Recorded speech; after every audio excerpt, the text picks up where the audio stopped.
اور وہ آزمائش اس لیے ہے کہ یہ اگر نہیں مانیں گے تو بڑے انجام بد سے بے خبر ہیں، وہ ان سے دوچار ہوں گے۔ اور آخری جملہ قرآن نے یہی کہا اتصبرون، کیا تم صبر کرتے ہو؟ اور یہ جملہ مخاطب ہیں اس میں پیغمبر صلی اللہ علیہ وسلم اور صحابہ اکرام۔ یہ تمہارے ساتھ جو ہو رہا ہے اس پر صبر کرتے ہو؟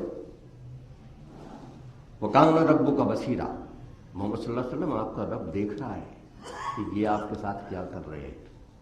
نہیں کہ وہ بے خبر ہے اور اس کی بے خبری میں کوئی آپ کی مخالفت کر رہا ہے یا آپ کو مار رہا ہے یا آپ کے ساتھیوں کو دکھ دے رہا ہے۔ یہ سب اللہ کے منصوبے کے مطابق ہو رہا ہے۔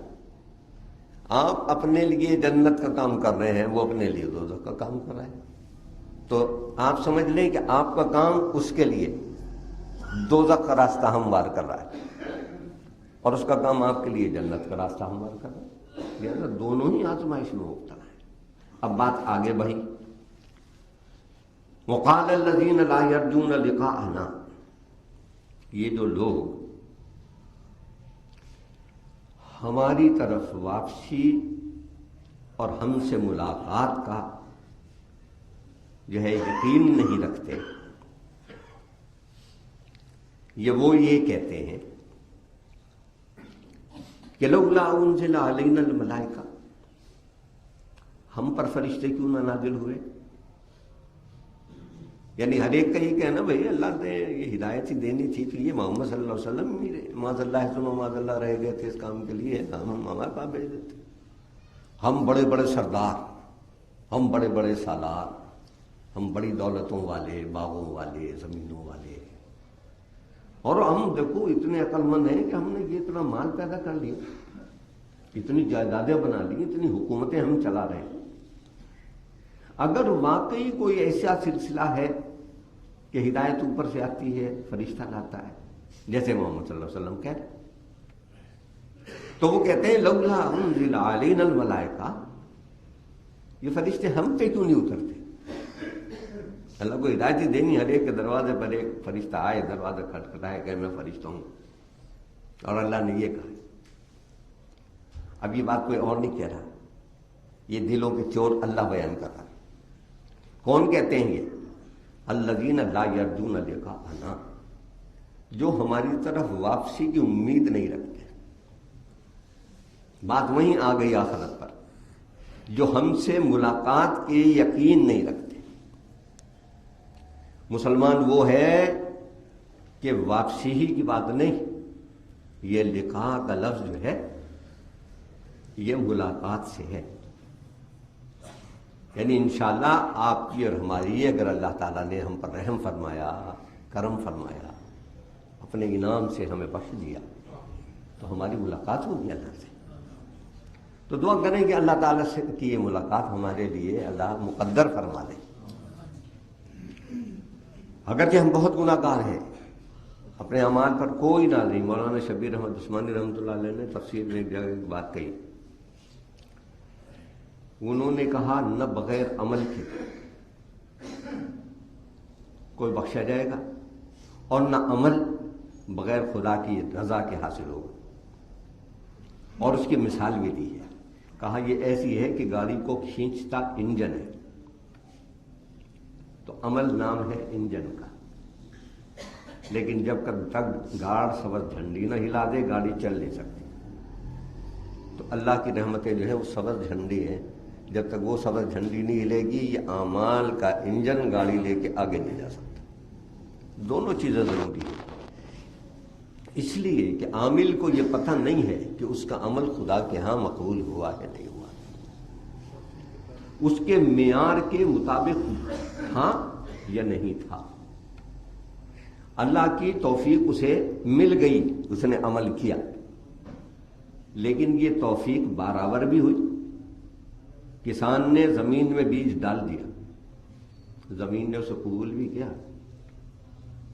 اگر زمین قبول نہ کرے تو بیج آپ کتنا بھی اچھا ڈالتے، بنجر زمین میں، تھوڑ زمین میں جتنا مر گیا بیج ڈال دیں وہ ضائع ہو جائے گا۔ تو لہٰذا جنہیں اس پر یقین نہیں ہے، لا یرجون لقاءنا، جس بات کی امید ہی نہیں رکھتے کہ وہ ہماری طرف آئیں گے، وہ یہ کہتے ہیں او نرا ربنا، پھر یہی نہیں ٹھہرتے، اس سے بھی آگے بڑھتے ہیں، کہتے ہیں وہ رب ہمیں نظر کیوں نہیں آتا،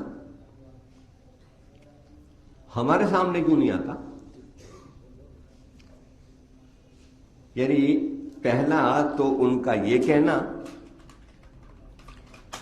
کہ ہم پہ فرشتے اترے،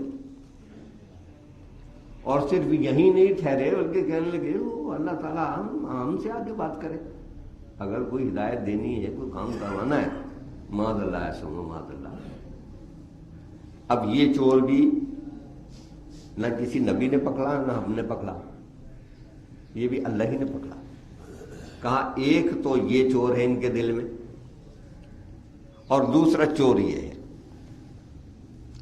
اور یہ کیوں ہے؟ لَقَدِ اسْتَكْبَرُوا فِي أَنفُسِهِمْ، یہ اپنے نفس میں اپنے آپ کو کوئی بڑی چیز سمجھتے ہیں، یہ تکبر نفس میں مبتلا ہے، جیسا کہتے ہیں ہم کو بڑی شے ہے کہ اللہ تمہارے سے آ کے ملاقات کرے، اور اللہ پھر تمہیں بتائے کہ تم یہ کرو، اور اللہ کو کیا ضرورت پڑی کہ دروازے فرشتے تمہارے بھیجے؟ یہ تو اس کی رحمتیں ہیں کہ تمہیں زندگی کا سسٹم بتا رہا ہے، ورنہ کتے بلیے چوہے یہ بھی تو اسی نے پیدا کیا نا، پیدا ہوتے ہیں، کھاتے ہیں، پیتے ہیں، نسل کشی بھی کرتے ہیں، تو مر جاتے ہیں، نہ ان کے لیے کوئی جنت ہے نہ دوزخ ہے۔ تو جنت کی دعوے دانیاں بھی کرو، اللہ والے ہونے کے نعرے بھی لگاؤ، اور اس کے بعد پھر اپنے آپ کو بڑا بھی سمجھو۔ سورہ بنی اسرائیل میں ایک اور بات کہی، یہاں تو متکبرین کے نفس کے چور کو پکڑ کے واضح کر دیا،